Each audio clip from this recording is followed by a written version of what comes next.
Welcome. So everyone, we're going to talk about The Yellow House today, a memoir by Sarah Broom. And as I said, you didn't have to read this book to talk about it.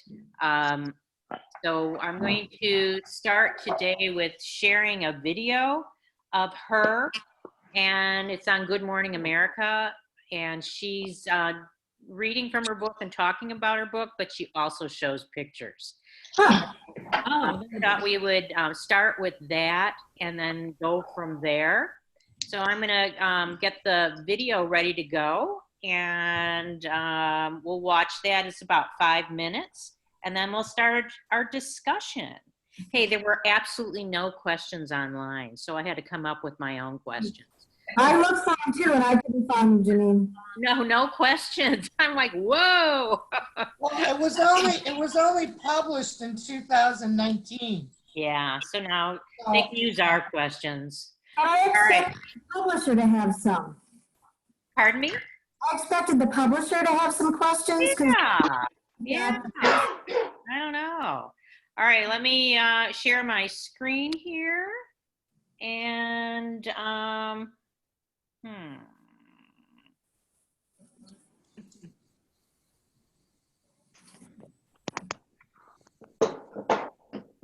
Okay, hold on. You have a Linda here? Hi, Linda. Hi, Nancy. Something's happening. Yeah, it's. You see it? Yeah, I see Yeah, Good Morning America. Here it comes. Author Sarah M. Broom's new memoir, The Yellow House, takes us on a journey, and a remarkable journey through New Orleans, especially New Orleans East, exploring her beloved childhood home that was destroyed by Hurricane Katrina. Her tale, it's one of love, loss, and resilience. She's going to join us in a moment. Let's take a look at her story first. The Yellow House was witness to our lives. When it fell down, something in me burst. After Sarah Broom's childhood home was destroyed by Hurricane Katrina, she was inspired to rebuild in a different way.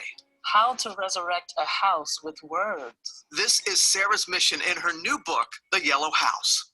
Sarah grew up in New Orleans East, just 7 miles outside of the French Quarter. New Orleans East is not a place you find on most of the tourist maps. Today, Sarah is reclaiming the narrative of her city and her home. Houses provide a frame that bears us up. Without that physical structure, we are the house that bears itself up. I was now the house. Such profound words. Please welcome Sarah.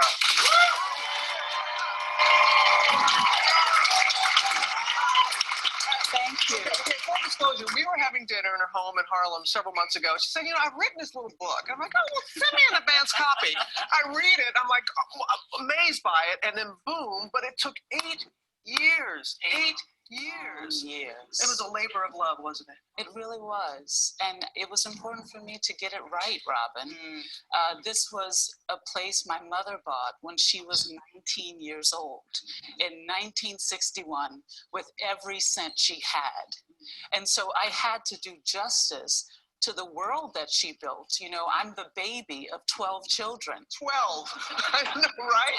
So she raised 12 human beings inside of this house. And when I was growing up, there were no stories of New Orleans East. Even when I was recording this book, there weren't reference books. I wrote the book that I needed and that I wanted my nieces and nephews to read. You have like 50 of them, don't you? I have so many. Nearly 50. Right. And hopefully that they'll add to the story. That's it right. inspires families. And I'm inspired now to learn more about my family history. And, when you hear, yes, there's no place like home. And it's the details. A house is a house, but what makes it a home to you? For me, it's beauty. That's the thing my mother taught me, is that you figure out what's beautiful for you. And then you go out and you collect beauty.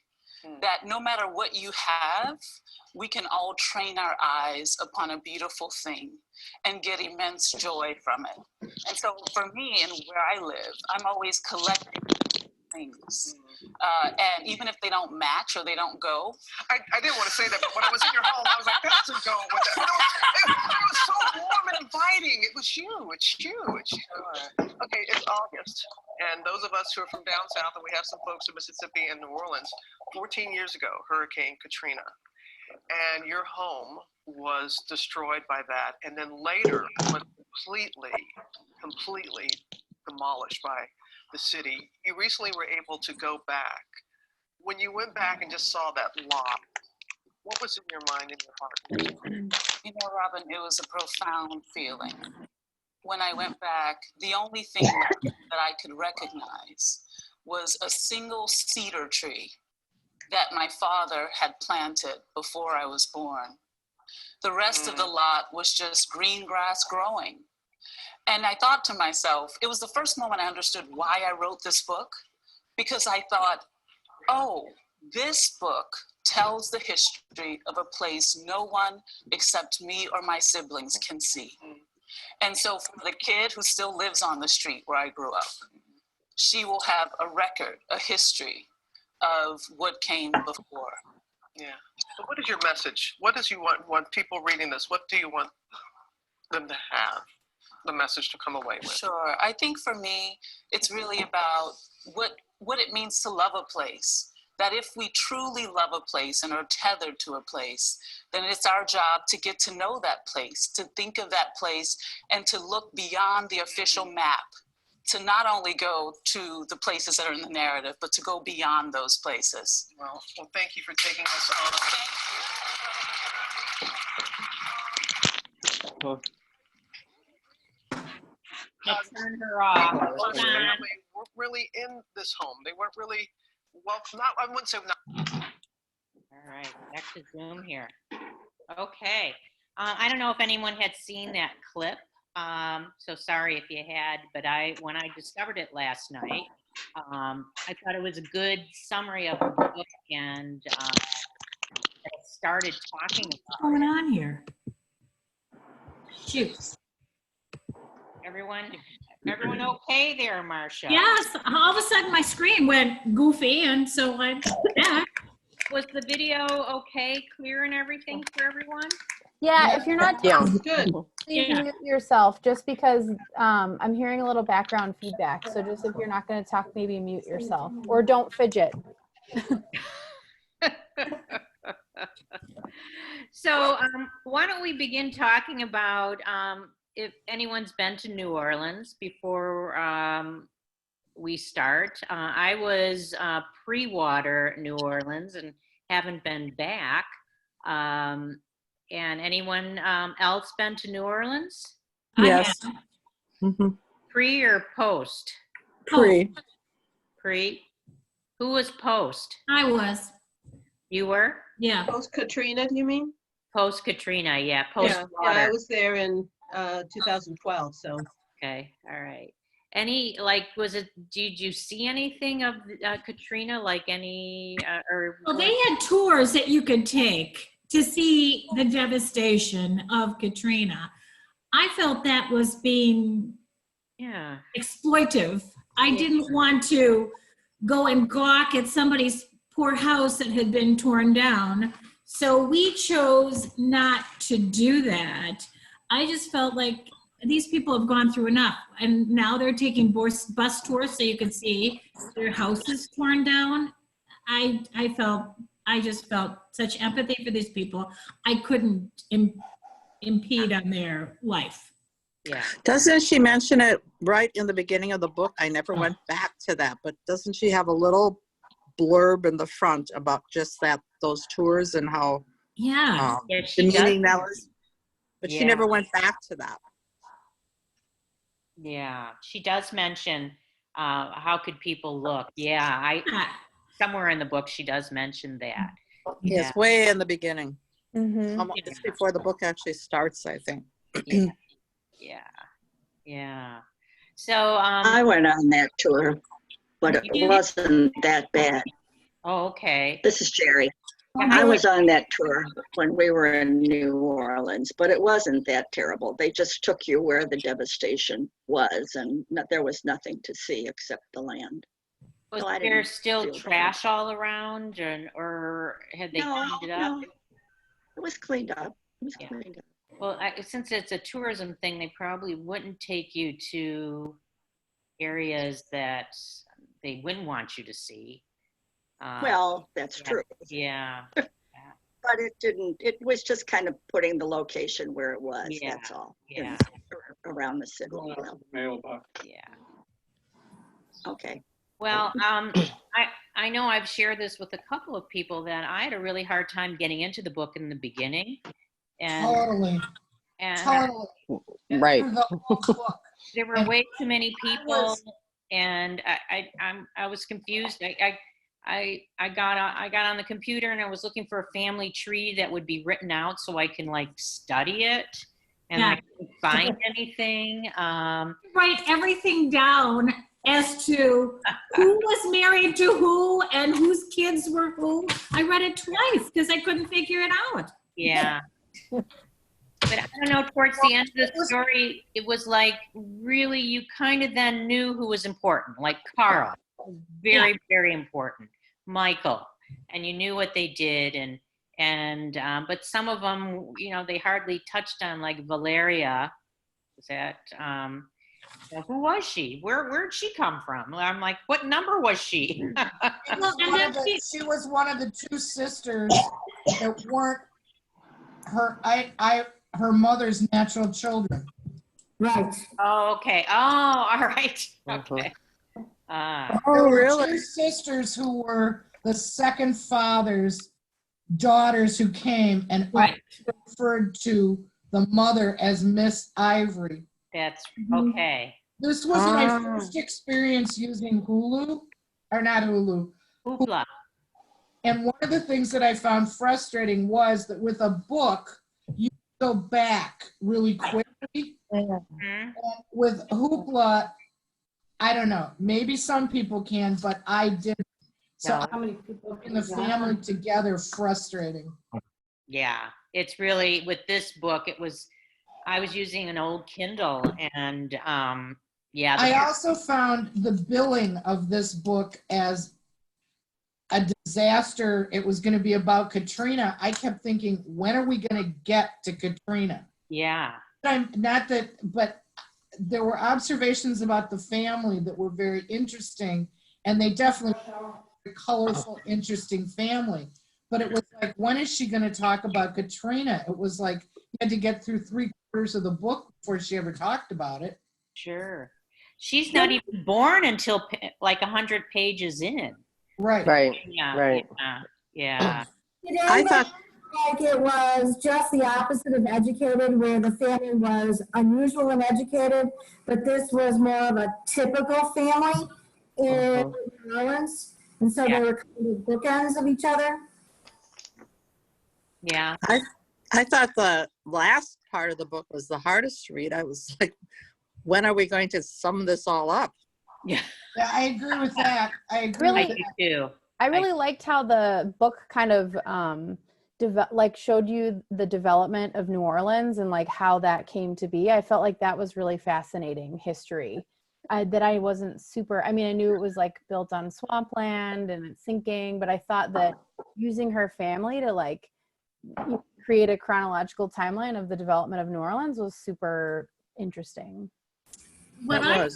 What I found interesting was she talks about how her mother liked beauty and all this, and they're living in this house that is literally falling down. Should have been condemned. They just had holes everywhere, and I just couldn't figure out how they managed, and they wouldn't let anybody in this house because once they walked out, they looked, like normal people. But I can't imagine living in that house. I mean, had rats, it had holes. They just built something and then threw people in there, and walls weren't done, doors. I just can't imagine what that house was like. Well, that's interesting, Marcia, because I somewhat agree with you. But in the clip that we just saw in Good Morning America, the pictures. Again, I was reading it on Hoopla, so any pictures were like not very well done.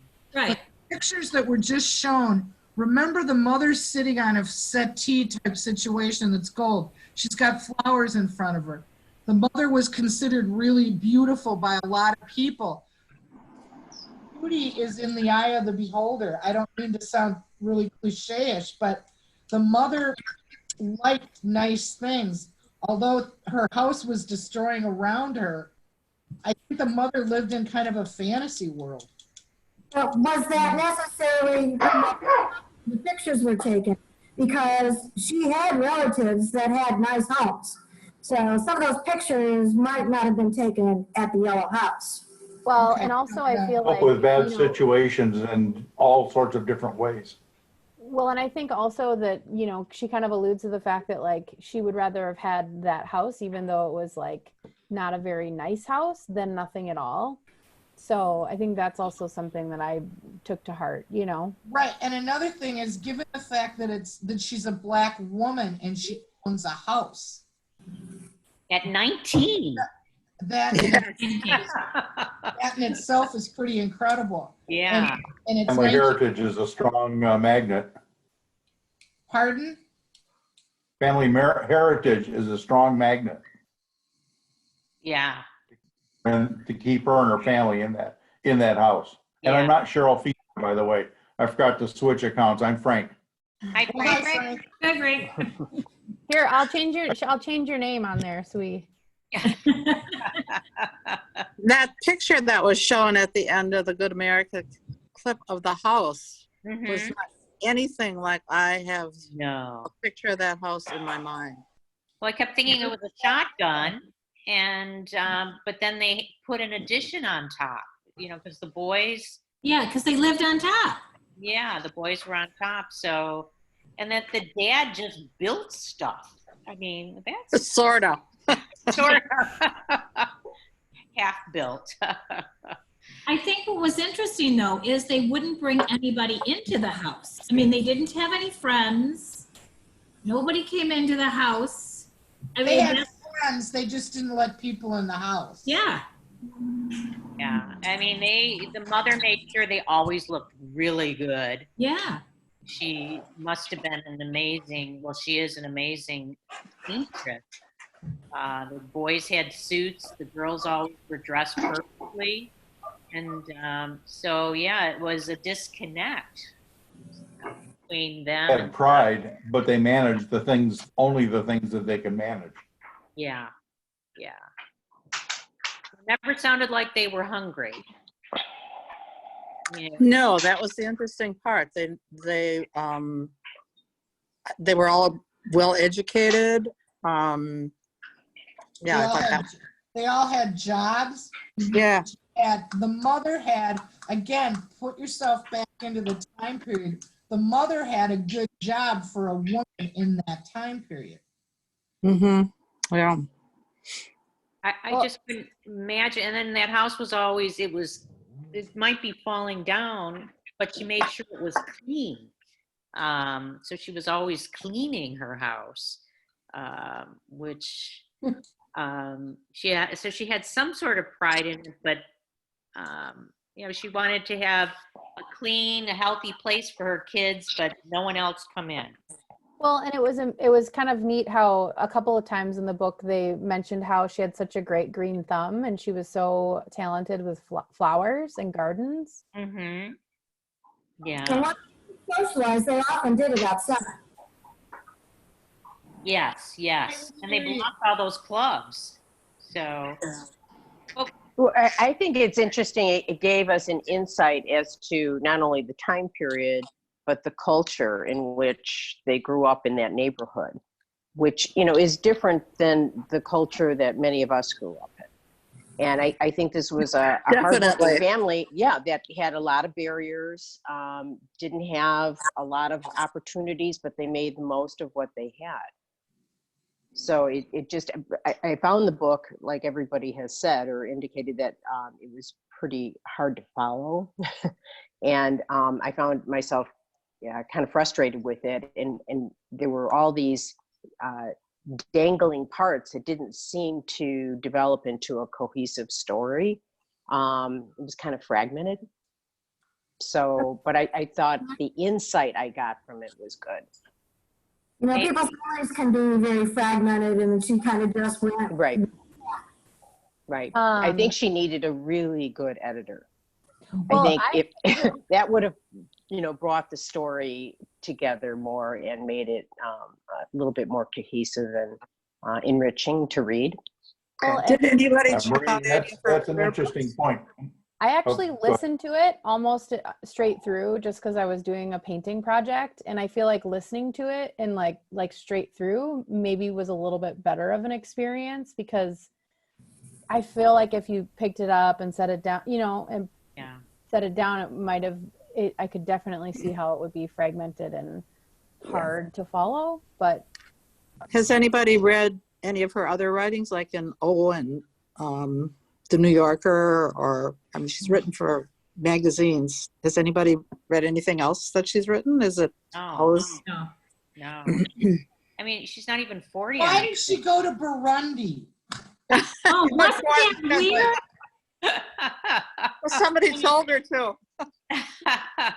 And I mean, when we have a job, I mean, we haven't had that many jobs. I mean, I just have had a few jobs. I don't know how many jobs she had by the time the story finally ended. She would go through jobs. She worked for the mayor, and then she went to Burundi. She worked for Burundi. She worked for nonprofits. She went to graduate school. She went to college. I mean, this woman wasn't even, what was she, 30 by the time she wrote this? Yeah, well, it took her 8 years. She started when she was in graduate school, and just as she was doing all her other jobs was always writing it. But this was the National Book Award nonfiction winner. And I don't understand that. I was surprised, yeah. I mean, if you want to compare this to Educated, there is no comparison. Right. It's just, and that was, if I couldn't put that book down. I know. This book I kept putting down, and I, just had forced myself to pick it up.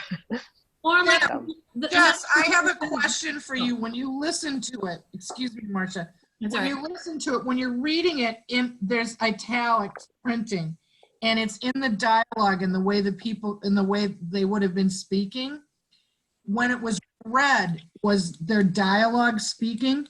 Yeah. It was the same person throughout, but there was dialogue, and there was definitely like change of inflection and.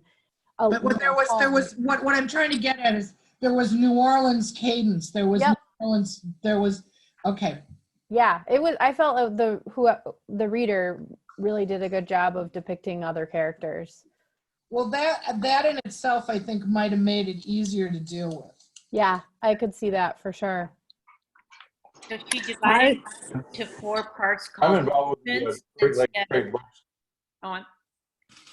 Go ahead, Jen. Hi. She divided it into 4 parts called movements. And when you think of movements, I think of music. Right. And I think she didn't say parts or sections, it was 4 movements. Did anyone else notice that? Yes. Well, I didn't. I noticed it was movements, but I didn't catch the. Yeah. Why movements? Was anybody else surprised that she worked for the mayor? No. Oh. I mean, you were surprised in what way, I guess? Well, because he was, the whole government of New Orleans is so, I shouldn't say against, but they don't help the Black population. And so the fact that she was helping him write his speeches and smooth over what he was saying, I just found that incongruous. Yeah, No, it didn't shock me. She'd gotten back from Burundi, which I don't understand why she would have gone there. Yeah, that was really goofy. It was more than goofy to me. It was like really risk-taking. Yeah. And what was the so purpose? depressing for her. She was totally depressed being in that situation. Well, I don't exactly think I was really surprised at what an upbeat person she was on the Good Morning America clip, because she's not in a good position in that family. I mean, you know, her mother's really hard on her. All of her other siblings went to the public schools. She acts up once she gets sent to the strict private school. You know, she skips over totally about her college experience and her graduate school experience. And then she's in Burundi. And I know I keep talking about it, but it's like that really shocked me. And the fact that I agree with you. I'm sorry, we only know you as iPhone. I agree with you, iPhone, that it's Joan. Okay, I'm gonna change your name, Joan. Joan, I agree with you that it's odd that she goes to work for the mayor. I think it's very odd. And I was shocked that she was such an upbeat person. Yeah, but she worked for Oprah. I mean, so that would be a good, anybody would want anyone who was probably on Oprah's staff. I mean, so. One of the people she profusely thanks in the afterword is Gayle King. Gayle King, right. So what did she do for Oprah? I mean, it's like, I don't know. I find her a very fascinatingly, I don't know. I just am very confused by her. I'm involved with the Great Lakes Great Books Book Club too, and something that I think Trissa and Janine mentioned and others, one of the first things we always talk about a book is the structure. How easy was it to read? Ugh. And finding more and more failings of books to explain an order, a relationship. I'm reading the history of Jean Nicolet as our May book. And I mean, there's names of people. I mean, it's just littered with names and names in French dialect frequently that are unfamiliar. And they're in towns in Quebec and Ontario and in France that have got, there's no way to keep them together in my old brain. And we find that that's a problem for many of us, is just the organization of the book. And it's our belief in some places that their editors just failed them miserably. Yeah. Right. Yeah, I feel like lately I've been reading a lot of books that are kind of jumping around, past, present, and you just really, I mean, it's definitely an exercise. Well, Self-published. This is Willow, by the way, in case you're wondering who this little person is. This is Willow. She's joining us today. Back to the movement thing, as you were saying, structure, and someone came to my door, but for the movement, it's a musical thing, but it also is about her family moving and being displaced in movement. So I think what she, in her mind, her organization of the book and how she labeled the chapters was interesting. And I think, but I didn't understand that movement thing, until the end. And I said, well, what was that all about? And, but yeah, so that was a bit interesting. So she has a home now in New Orleans. She bought a free person of colors home, a shotgun. And when you have a chance, it's on Apartment Therapy, but I also put the link on. It's absolutely gorgeous. Oh, it's gorgeous. Oh. And her style, she is probably up there with the gal from Educated in Intelligence, just in confidence, overly confident that she can go from job to job to job. I mean, I would be like, oh, I'll never find another job like that. Or, but she can go from having the best job at Oprah to, all over the place. But yeah, I think she is super intelligent, gifted in many ways.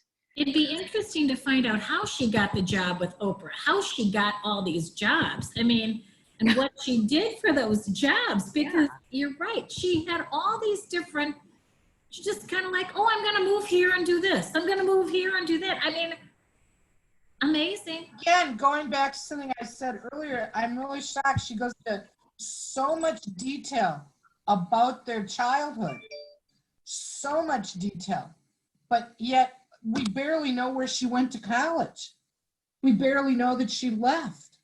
She talks about how her how her siblings move out, and we know where her siblings go and what her siblings do for a living, but we know nothing about, she literally goes from her childhood to working for Oprah in terms of what she tells us about herself. And I would think that college must have been, and graduate school must have been, an incredible period for her, because she would have been away from her extended family, and always, you know, viewed as a growth period. But she doesn't talk about that, and that has to be, I would think, where she gains this confidence, where she knows she's intelligent, and where she can sprout her wings to start doing whatever she wants. And she just doesn't tell us anything about that. Yet there is detail about, I mean, they all wore fluffy socks. I mean, she talked about that all the time. I think that's interesting about memoirs in themselves is each memoir isn't necessarily a documentation of the actual event. It's the memories of that individual person and what they remember. So her being the youngest, she saw everyone as older and not necessarily what the truth was from anyone who looked at it from the outside. So I always find memoirs interesting because you're seeing how that person is internalizing their experiences.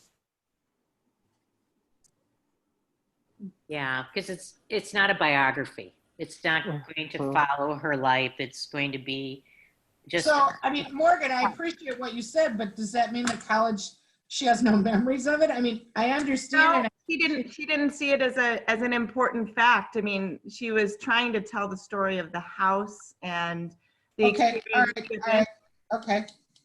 But she saw Burundi, and working for the mayor is important. Well, maybe that was to give kind of credence to herself being a knowledgeable person and worthy of having those jobs. And then speaking to the jobs, I mean, being the 12th child, I got to imagine she had some tenacity. I mean, to even be noticed in that big of a household. And, you know, I got to imagine you had to work. Well, and also she was the age of her own nieces and nephews. And wasn't there like about a 5-year drop between her, and wasn't Karen the next one up, her sister? Yeah, Lynette. Oh, Lynette was the. You've got the notes, Marcia. Who was the next one up? Oh, let's see. Gosh. Well, plus they all have different names. You know, you have 2 names for everybody. Monique thing. I don't know. This Monique thing kind of whoa, where did Monique come? Yeah, Karen was the next one up. It was Troy, Byron, Keith, Karen, then her.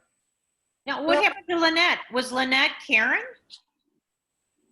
No. The makeup artist. Well, and yeah, I guess her name was also, wasn't Sarah's name also Monique? Monique. Yeah, Yes. Monique. So that could be. Oh, yeah.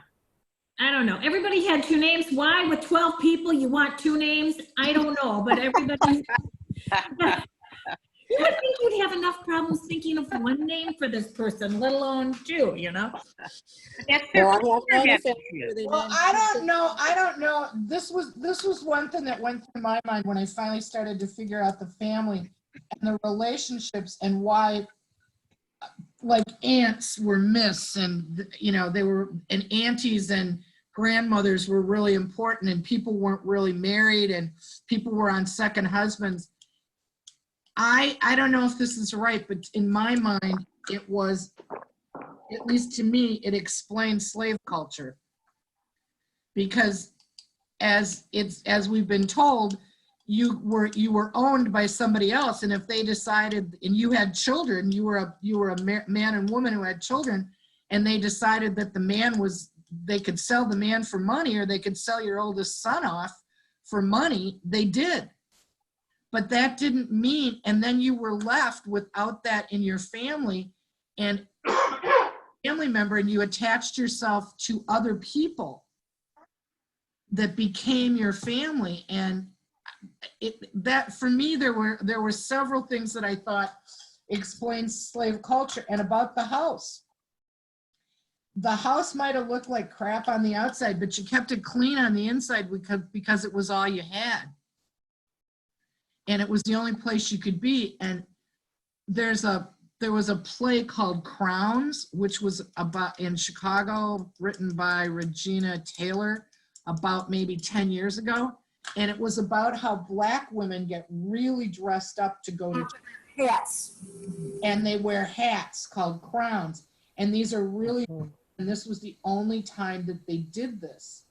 And so the fact that those kids always had really nice clothes, it was things that they could control. The mother could control the way her kids looked by the clothes. She could control the cleanliness of the house. And her husband always failed in getting projects finished, so she couldn't control that.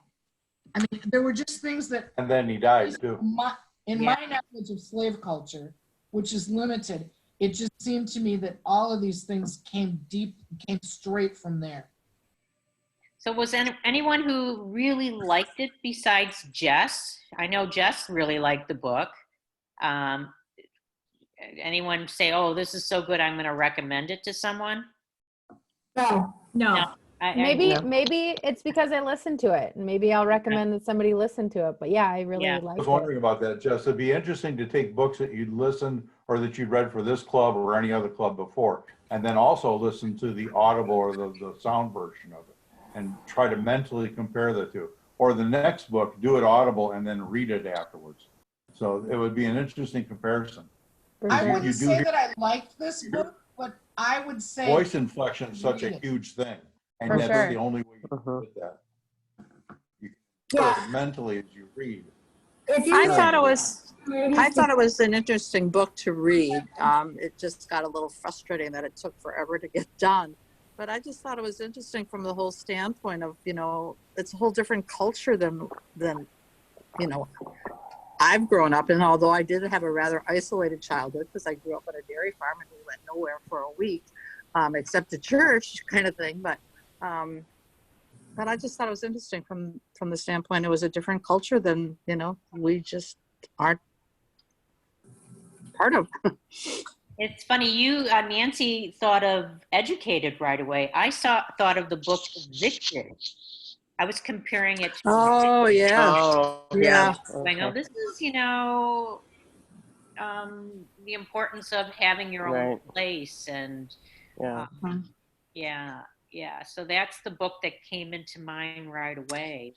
I also thought of The Glass Castle. I did too. Yeah, The Glass Castle. And we're going to read The Dutch House later. I've read The Dutch House, and once again, it's based on that totally different house. I mean, totally different. But it's interesting how the house is taking prominence in all of these books. It's kind of interesting. Right.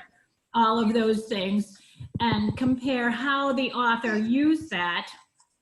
I don't think the house took prominence. That was one thing that I had problems with.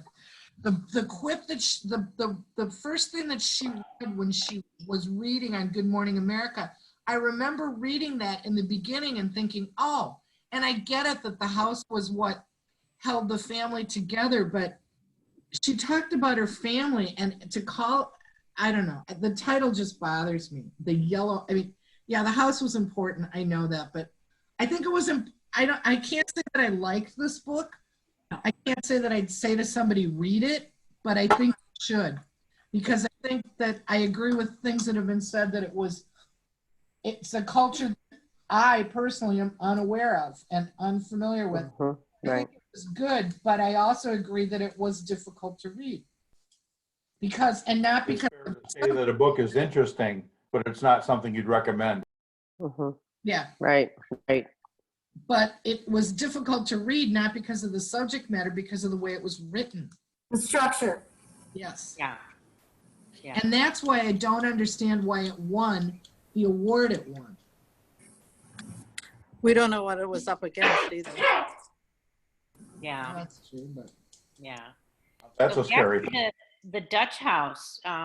If anyone, when you read it, you might want to listen to that book. Yeah, because that's read by Tom Hanks and it's wonderful. Yeah. Really? Oh, yeah. As long as we're talking about Dutch House and stuff, Janine, will will you go through the order of what's the next book? The next book is The Lost Girls of Paris. Okay, and then it's June 25th, The Stationery Shop? Yes. Okay, what's July 20? Is that The Lager Queen? Yes. Okay, thank you. And the last one is The Dutch House. Yeah. And what's interesting, I loved listening. I listened to The Dutch House straight for 2 days. It was when I was in bed. And I kept thinking, oh, Tom, he had the same problems I did. You bonded. We bonded. I feel like I'm going to have to write him a letter now. Like, he brought me through my illness. Do it. Do it. He'll probably send you a great letter. Do it. I just read part of his Uncommon Type, and I found that a very shallow book. Oh, yeah. He has But I this didn't obsession listen to with typewriters. Yeah, I read that too. Yeah. Yeah. Well, let's see if I have any other questions for you about the Yellow House. Okay, I haven't said anything because I didn't actually read the book. So, Oh, yeah, it's not, you don't need to. but yeah, I read a review of it just before I logged in here. But it's interesting that you say, usually, especially if a book is named The Yellow House, has the name of the house in the title, you expect that to almost be like one of the characters in the story. And I've actually listened to Tom Hanks read The Dutch House, so I'll be looking forward to doing that again. But in that particular case, that house is truly a character in the book. Right. But so the Yellow House, you didn't feel like, why did she name it the Yellow House, do you suppose? I think she thought of it as a one of her kids. I think she compared it like I have. She at one point says that her mother has 12 children. Actually, she has 13, and the hardest to control is the house. Yeah. That's her words, but that's, I think, her sentiment. And the house is a character in a sense, Ginny, but it's not overt. At least for me, it wasn't overt. I wanted it to be. In listening to everything that everyone said, I understand this book much better than I did when I read it. So thank you all very much for helping me understand the wisdom of this book. I think you almost have to. You have to almost listen to her talk about it to really like it. and see what kind of person she was. I think she's fascinating, and I'd like to see some other books come from this. I think she's now going to write. This is her first. She spent that year finishing it up in New Orleans, and I think now she'll start writing, hopefully. So. Does she still live in New Orleans? Well, she goes between New Orleans and Harlem. You can come through. Yeah. That's what happens when you win a National Book Award. But she always seemed to have money. I mean. Yeah, she always did. Yes. Yeah. Well, she worked for Oprah. She worked for the mayor. She went to whoever she worked for in Brunei eventually paid her. Yeah. Well, I think that, I mean, the whole book has her writing and journaling, and I think she's just a really talented writer. And so she got, it opened a lot of doors for her. Well, we don't know what her connections were in graduate school. That may be where she got all the networking. The family seemed to have money because remember the brother in California sends 5 tickets. Yeah. Airline tickets. And one of them isn't even it's for an extended family member. It's for Herman. I'm like, and didn't Herman was the friend. Alvin was her. They were kids in the neighborhood. Yeah. Herman was the kid that kicked one of her sister's teeth out. Well, and somebody worked for NASA. I mean, it had a really steady job. He was in NASA. He was like a janitor. I mean, it wasn't like he was a scientist. He had a steady job. His father did. His father, and then he did. Both and of then them. one of the sons took over the job. And, the mother might have gotten some money when her first husband passed away. to That's how live. she bought the house. with From it. the military. That's how she bought the That's how house, she yeah. bought the house. Right. But maybe she continually got, checks from the military. Well, she worked too. Ivory Yeah. worked. Yeah. Yeah, she was a nurse's, And she set an example for her children because she went back to school, Right. the healthcare worker that she would eventually become. They just probably didn't, they didn't want to hire contractors to work on the house. And so they Well, I just, think the dad just thought, oh, I can do it, and he didn't. I've seen that before. I remember the time when I think I was at West High School in Wauwatosa when the kids came from Katrina. People were going everywhere. And does anyone remember that? Like, Oh yeah, they stayed at State Fair Park, didn't they? yeah, and At State Fair Park. yeah, so there was, and it kind of brought that back. I'd forgotten about that whole period. When the families scattered and they're talking about finding each other, that was, for me, that was really very realistic how frightening that must have been. Yeah. Particularly when Carl and Michael can't find people and they keep going to the same places over and over again to try and find people. And to think that, I mean, it sounds pretty horrible. Grandma was lost for a very long time. Did they ever find Grandma? Awful about the grandma. Yeah, they found Grandma. Okay. Yeah, and then she dies right away. Right. After they find her. Right. Yeah. I mean, but we've Well, forgotten all that. I mean, I had kind of forgotten that whole period of Katrina. Well, I remember that the humane societies were rescuing a lot of animals. Yeah. A lot of dogs came to the greater Milwaukee area that had lived through that. So. Yeah. Well, then when they talked about swimming through that, with all Ugh. stuff in the water, I mean, Yeah. Yeah. Well, I like it the way they described it was like a perfect storm too, because the way that the canal and the lake and everything had been dug in the wrong way according to, they thought it was going to be good and it wasn't, and it just became a nightmare. It was like the perfect storm for this Katrina and this flooding and everything. Whereas in other parts of New Orleans, it was fine. Nothing was touched in the French Quarter because it was on higher ground, and that was interesting too. How the Corps of Engineering had mismanaged this land. So after reading this book, do you feel you would want to go to New Orleans, or do you feel you would not because of the way they've handled the whole situation? I kind of wanted to go to New Orleans after reading it because I was there before Katrina, and I don't think it's any different. It sounds like, it's not like you go to the areas that were, I don't know, it made me want to see it again. I don't know. Well, and it's the hard question. Go for the food. Like, you want to support people, even though tourism, is their main.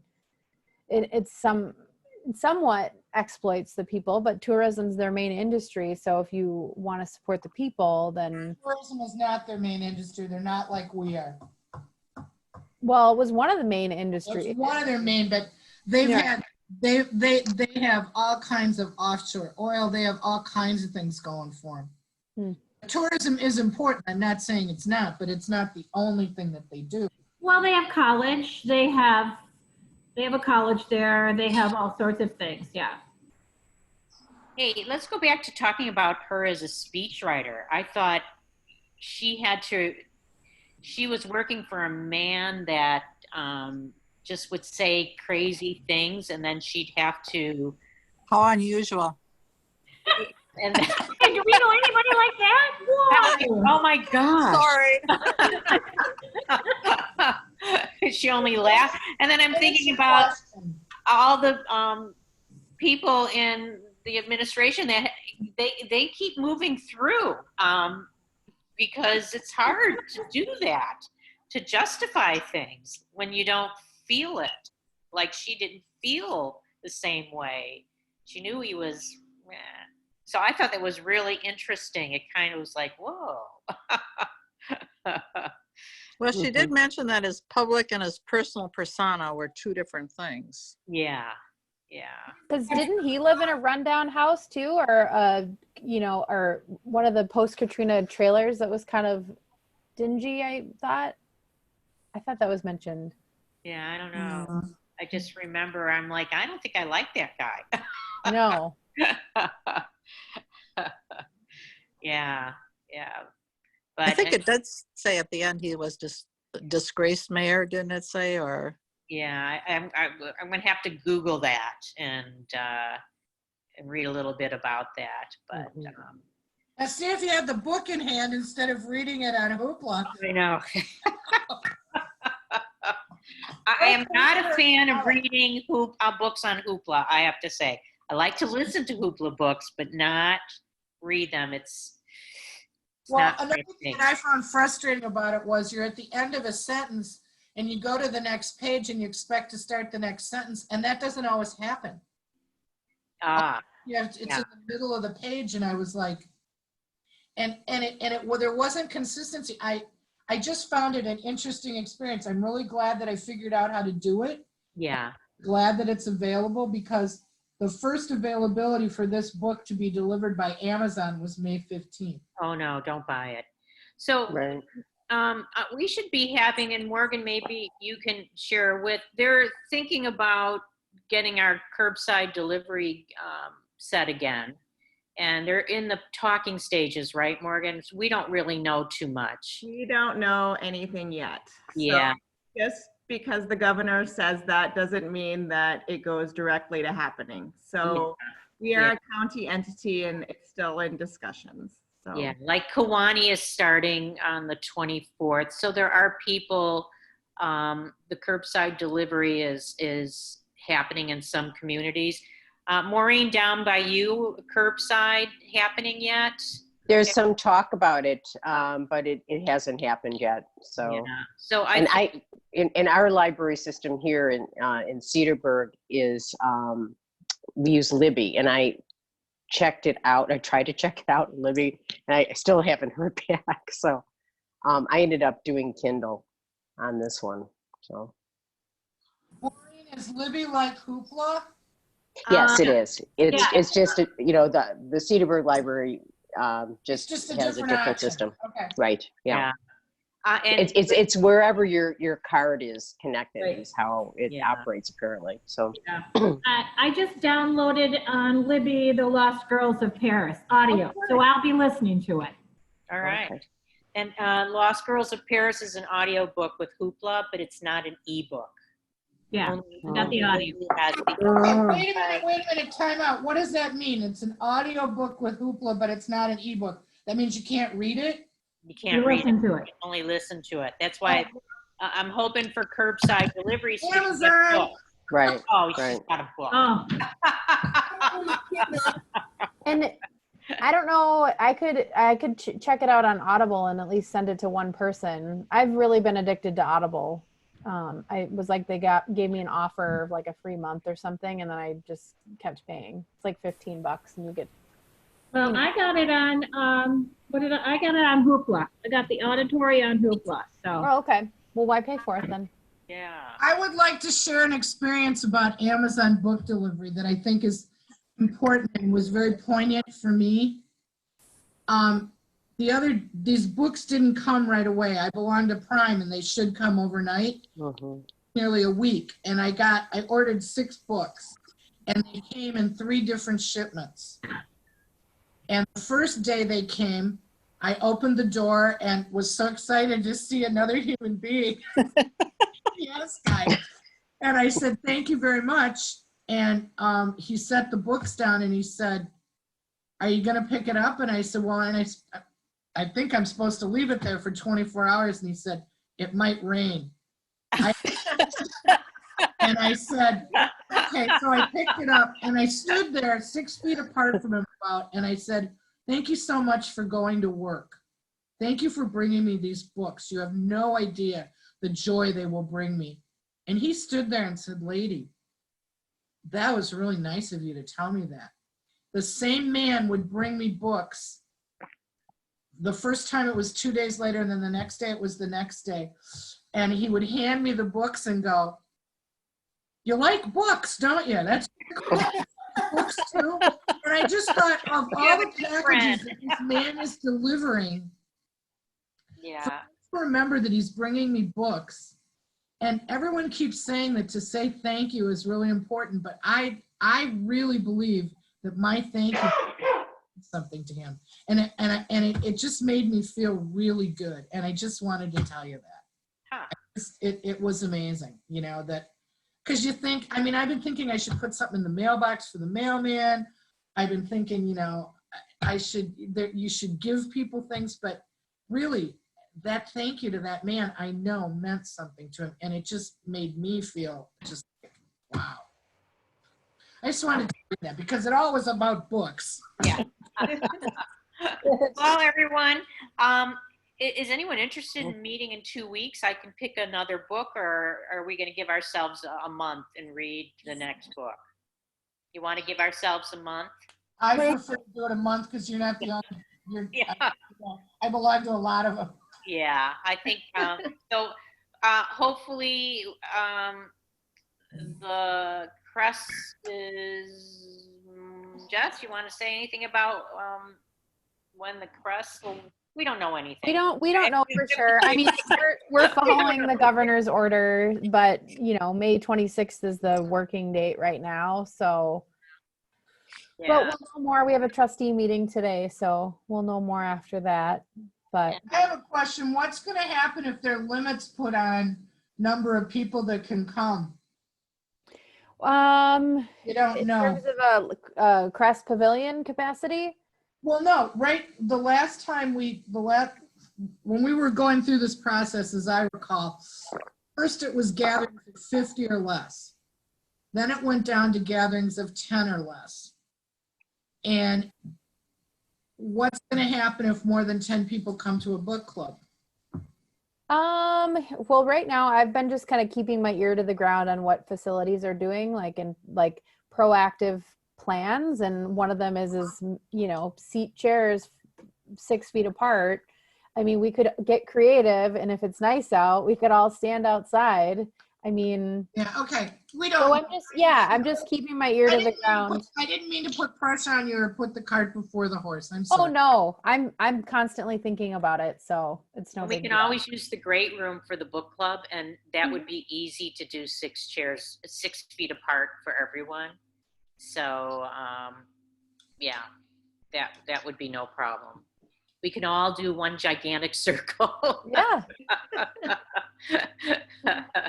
So as soon as we know more, we'll post it in a lot of places when we know more. But hopefully we'll be face to face for our next book club, and hopefully you'll be able to get a book if you need a book at one of the libraries. So yeah, so that's Janine, Morgan, and Jess, thank you very much. Thank you. Done. Thanks to all you guys. Yeah. Thanks for joining us, and hope to see you in a month. And Morgan, I hope that you'll come. I know you're going to be busy, and I know you have lots of jobs, but I hope that you'll come to our book club because your insights have been great. I've really enjoyed your addition to the book club. And Frank, keep coming. We need men to come. Yeah, get another guy. So will there still be a virtual option? Yes, that's my question. I think so. I mean, we're actually installing a audio feed in the Great Hall where we can plug the machine right into our microphone system. So that's a possibility. But also, I mean, we had done, I mean, and Morgan has, you know, in other locations, we'd posted Facebook Live videos before. It's always kind of up to the presenter if they want to be, you know, but I think, I mean, we have the capability at the Crest. We could Zoom in the great. Yeah. So you can be part of our book club. Hey, that's cool. Yeah. Yeah. Positives of this scenario is we're all learning new things, and we can bring that forward to the future. Yeah. Sure, and Morgan, thanks for helping us. Oh, no problem. I'm happy to help where I can. Okay, well, Thanks, see y'all. everyone Have a good- later. All right. All right. Bye, everybody. Great. Bye. Thank you. Thank you. Bye, all.